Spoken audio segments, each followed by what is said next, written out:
As regras da Fórmula 1 para 2026 ainda nem foram oficializadas e já precisam de mudanças para lidar com os medos levantados pelas equipes. A maioria apoia a ideia de tornar os carros mais leves e ágeis, melhorar as corridas e equilibrar um motor híbrido diferente, com níveis completamente diferentes de downforce e arrasto do carro. Porém, a preocupação é que algumas coisas pareçam impraticáveis, considerando o regulamento atual. As equipes já leram as novas regras, então elas sabem muito mais dos detalhes do que o esboço compartilhado publicamente até agora. As regras preliminares para 2026 foram apresentadas ao Conselho Mundial de Automobilismo no início da semana. Vai haver uma votação eletrônica antes do final de junho para a aprovação da primeira versão do regulamento. E não vai sobrar muito tempo para as mudanças que as equipes desejam. Provavelmente vai levar alguns meses para resolver algumas questões que estão gerando controvérsia e que a gente vai explicar a seguir. O desempenho dos carros de 2026 vai ser diferente do atual, com redução de 55% no arrasto. A Fórmula 1 também vai abandonar o sistema de redução de arrasto, como a gente conhece hoje, em favor da aerodinâmica ativa, abrindo as asas dianteira e traseira nas retas. Qualquer piloto vai poder usar isso em qualquer reta, independentemente de estar perto de outro carro. Isso é necessário para recuperação de energia e carregamento da bateria. Como o V6 vai ter uma potência reduzida em 2026, os carros vão precisar de arrasto para alcançar velocidades semelhantes às atuais. Mas o receio é que isso vá longe demais. O diretor da Associação de Pilotos de Grande Prêmio, George Russell, alertou que isso tem implicações para a segurança. As equipes temem que os carros fiquem rápidos demais nas retas. A FIA admite que as velocidades máximas vão ser ligeiramente mais altas do que agora, mas insiste que isso vai ser monitorado de perto para não se perder o controle, com restrições sobre quando o modo de baixo arrasto pode ser usado e sobre a implantação de potência elétrica. A intenção é que as velocidades nas retas sejam comparáveis às atuais. Os carros de 2026 não devem ser muito mais rápidos nas retas, tipo 1,5 vezes a velocidade atual ou algo do tipo, mas o tempo de volta vai ser mais favorecido pelas velocidades nas retas, já que o downforce deve cair 30%. E a FIA não tem remorso disso. O objetivo agora é desacelerar os carros nas curvas e torná-los mais ágeis. Eles não vão ser tão rápidos, mas vão mudar melhor de direção. Ou seja, vão poder ser pilotados melhor. Monchot diz que a FIA topa discutir qual seria um nível adequado de downforce assim que as equipes amadurecerem os seus projetos e concluírem os trabalhos de simulação com um conjunto inicial de regras confirmadas. Isso significa evoluir os regulamentos, provavelmente na área do assoalho, para adicionar mais downforce aos carros do que os níveis atuais. O peso mínimo dos carros vai cair 30 kg em 2026. É fácil estabelecer uma redução de 798 para 768 quilos no papel. Acontece que as equipes estão preocupadas.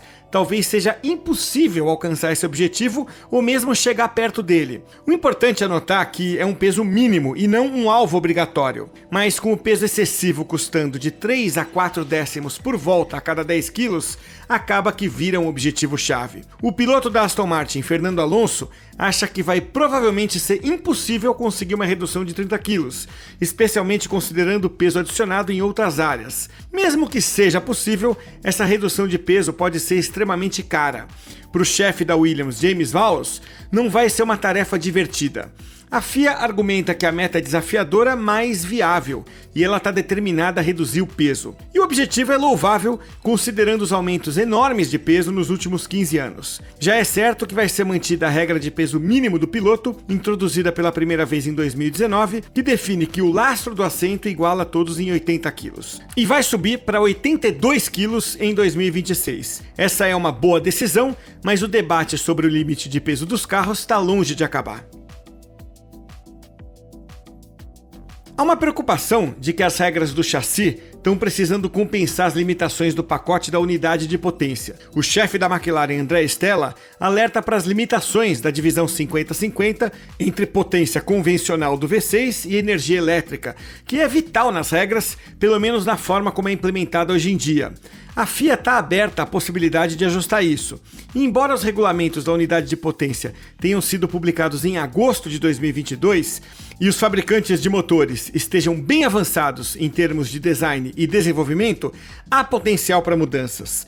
Quando o time da The Race inglesa questionou Nicolas Tombasi sobre isso, a resposta foi que a governança permite ajustes com suporte suficiente dos fabricantes. O argumento é que não há necessidade de aderir rigidamente ao conceito 50-50 em todas as condições. Stella explicou que a preocupação é que não haja energia suficiente se isso for mantido em todas as situações. Isso significa que há potencial para ajustar a quantidade de energia usada num determinado momento, mudando assim a proporção. Há também a possibilidade de aumentar o limite do fluxo de combustível para permitir a geração de mais potência. Essas seriam mudanças sutis, mas significativas, que não exigiriam alterações fundamentais nas unidades de potência, mas poderiam torná-las mais fáceis de usar. No entanto, pelo menos alguns dos fabricantes não andam nada entusiasmados com isso. Na visão do chefe da Mercedes, Toto Wolff, embora a governança permita mudanças, isso já está decidido. Mas tem aí todos os ingredientes de uma clássica batalha entre Mercedes e Red Bull. Quando Christian Horner foi perguntado sobre essa possibilidade, ele mencionou que sempre tem alguém que não quer mudar. O aumento da aerodinâmica ativa em 2026 é o aspecto mais chamativo do novo regulamento. A gente sabe que vai haver um modo X para reduzir o arrasto nas retas e um modo Z para aumentar a downforce nas curvas, e que os pilotos vão alternar entre eles. Porém, a forma exata como tudo isso vai funcionar ainda não está totalmente definida. A FIA tem uma ideia geral dos conceitos básicos, que Monchot explicou quando perguntado a respeito numa coletiva de imprensa no Canadá. Ele falou em algo semelhante ao DRS atual, ou seja, vai haver certas condições para poder ativar o modo X de baixo arrasto, e não vai depender da proximidade de um carro à frente, mas de garantir que o carro esteja próximo de uma reta com carga lateral muito baixa ou nula. A FIA deixa claro que isso vai ser ativado pelo piloto e não automatizado. E também prometeu uma abordagem rigorosa sobre segurança, semelhante à adotada com o DRS. Os detalhes-chave que precisam ser ajustados são a configuração dos ajustes das asas dianteira e traseira e a forma como o modo X vai ser desativado antes de uma curva. Isso vai ser determinante para que o fluxo de ar tenha tempo de se adaptar ao ajuste do modo Z. Os pneus vão diminuir de tamanho em 2026, mas a FIA afirma que a perda de aderência vai ser mínima. A questão é se essa perda vai ser mínima mesmo. A roda vai seguir tendo 18 polegadas, mas os pneus vão ser mais estreitos para reduzir o arrasto. Os pneus vão ser 2,5 cm mais estreitos na frente, redução de 8,2%, e 3 cm mais estreitos na traseira, 7,4% a menos. Vai haver também uma leve redução no diâmetro, caindo dos atuais 72 cm para algo entre 70,5 e 71 cm. Além disso, a Pirelli tem que entender o impacto nos pneus da troca entre o modo X de baixo arrasto e o modo Z de alto downforce, o que Isola descreve como um desafio. O primeiro teste dos pneus protótipos de 2026 vai ser em setembro desse ano. Resta saber como a Pirelli vai conseguir simular o perfil de desempenho e as características de carga dos carros com aerodinâmica ativa usando o maquinário disponível hoje. Apesar da referência casual à perda mínima de aderência, a Pirelli enfrenta um grande desafio para produzir pneus menores que cumpram essa promessa. Uma das consequências de todos esses fatores de desempenho é que não vai haver apenas uma discrepância entre as velocidades nas curvas e nas retas dos carros de 2026, mas talvez uma perda enorme de desempenho. Em outras palavras, o quanto os carros vão ser mais rápidos nas retas não vai compensar o tempo perdido nas curvas. Uma preocupação é que isso pode reduzir a diferença entre o tempo de volta da Fórmula 1 e da Fórmula 2 para apenas alguns segundos. Isso deixaria a Fórmula 1 vulnerável, podendo ser superada por outras categorias em termos de desempenho puro. Veja, isso importa, porque um dos grandes atrativos da Fórmula 1 é ser o auge do automobilismo. Tombasi chamou esses medos de precisos, com base numa visão geral dos regulamentos preliminares.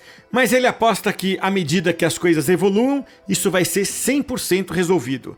A FIA está confiante de que vai haver passos claros de desempenho a partir desse ponto ponto do regulamento e admite que definiu uma barra razoavelmente baixa para que as equipes possam opinar sobre ajustes nas regras. Tombazes acredita que vai ser fácil aumentar o downforce desses carros com liberdade regulatória. Então, provavelmente é uma questão apenas de decidir como obter mais desempenho de um assoalho que vai ser mais estreito e plano do que agora, ou evitar desvalorizar o difusor, como os regulamentos preliminares sugerem. A Fórmula 1 é um negócio complicado e isso é, sem dúvida, um dos seus atrativos. No entanto, há preocupações de que 2026 possa ficar um pouco confuso demais para acompanhar. Afinal, há todos os tipos de novos termos a serem aprendidos, como modo X, modo Z, sobrecarga manual, além da terminologia relacionada às unidades de potência híbridas. A questão é se isso pode tornar a Fórmula 1 menos acessível para fãs casuais. A FIA argumenta que não. Quando se trata de atrair fãs mais jovens, Monchot aponta a habilidade deles com smartphones como prova de que eles podem lidar bem com essa complexidade. Tombazes admite que a Fórmula 1 vai ficar um pouco mais complicada, mas ainda não se trata de uma ciência de foguetes. Talvez ele tenha razão, os fãs da Fórmula 1 não são estúpidos. No entanto, há muito a ser dito sobre criar uma terminologia acessível e clara para evitar confusão. O efeito disso só vai poder ser julgado em 2026, mas vale a pena a FIA e a Fórmula 1 considerarem seriamente como é que as coisas vão ser apresentadas aos milhões de espectadores. Outro aspecto a considerar, potencialmente mais sério, é que a maior ênfase na gestão de energia na estratégia de corrida provavelmente vai merecer alguma explicação durante as provas. A Fórmula 1 já experimentou disponibilizar mais dados relacionados à energia durante a transmissão, e uma dose maior deles ajudaria a fazer com que os espectadores entendam claramente uma batalha entre carros que dependem de energia. Um dos pontos de pressão é o prazo, no final de junho, para aprovar partes importantes dos regulamentos técnicos. Precisa seguir o Código Esportivo Internacional da FIA, que determina o período necessário para a publicação dos itens importantes das regras antes do início de uma temporada. Uma vez que essas regras existam, mudanças podem ser feitas desde que haja concordância das equipes e de outros interessados. Mas deve haver divergência sobre vários assuntos. Então, no mundo ideal, primeiro viria um compromisso final de como encaminhar o regulamento para depois ele ser publicado. Só que isso é meio utópico. As equipes gostariam que mais ações fossem tomadas antes de o Conselho Mundial de Automobilismo aprovar a primeira versão das regras. A intenção da FIA é publicá-las primeiro de forma mais resumida e só depois abri-las para o público. Nos próximos meses, talvez seja mais fácil trabalhar com mais liberdade para mudar aspectos que desagradam as equipes. Isso se baseia na suposição de que as equipes concordam em ter mais liberdade e mais soluções que as beneficiem. Se a FIA tentar restringir as regras, vai enfrentar mais resistência. Aí fica mais difícil implementar mudanças. Tombazes espera que, entre o final de junho e o início de 2025, que é quando as equipes podem começar o desenvolvimento aerodinâmico dos carros de 2026, os refinamentos das regras sejam aprovados. Mesmo assim, não sobra muito tempo para concluir esse processo, considerando o tamanho da lista de questões a serem resolvidas.